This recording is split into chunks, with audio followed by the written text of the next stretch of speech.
Few artists have suffered more for their art than Moe Howard, Curly Howard, and Larry Fine, the most recognizable members of the revolving comedy troupe billed as the Three Stooges. For decades, the former vaudeville performers filmed a series of shorts that used pain, pies, and misunderstandings as the basis for their unique style of physical comedy. Check out some facts about their early days, their surprisingly economical salaries, and why Adolf Hitler wanted them dead. 1. Their original ringleader died of unnatural causes. Having an eye for stage work since their childhood days in turn-of-the-century Brooklyn, brothers Moses Moe Horwitz, Jerome Curly Horwitz, and Samuel Shump Horwitz, who were all billed under the last name Howard, got their big break when childhood friend and vaudeville performer Ted Healy enlisted them to be slapstick-heavy Stooges for his comedy act in 1922. Another performer, Bozer-haired Larry Fine, would join them.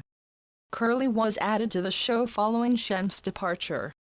Though they toured with Healy for years, the men grew tired of his abrasive attitude and excessive drinking and eventually parted ways in 1934 to pursue film stardom independent of his influence. In 1937, Healy's volatility caught up to him, following an argument with an associate of mobster Lucky Luciano named Pasquale De Sico. Healy was beaten to death outside of a bar on the Sunset Strip. Actor Wallace Beery was also believed to be part of the melee, and future James Bond producer Albert Cubby Broccoli was an eyewitness. No one was ever charged with the crime, though, and allegations that Shump may have had information about the violent encounter were never confirmed, possibly out of fear of reprisal from criminal figurehead Luciano. 2. They co-starred with Lucille Ball for a 1934 short titled Three Little Pigskins. The Stooges found themselves starring alongside a new Columbia contract player named Lucille Ball. Ball, who would later become a comedy legend in her own right,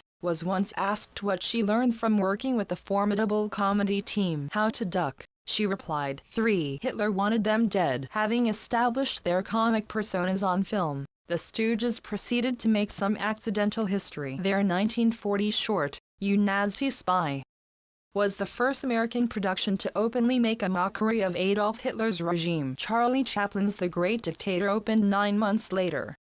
The short was perceived as a great insult by the Führer, who listed the Stooges as favored casualties on his own personal death list. It's not known whether he named each one individually,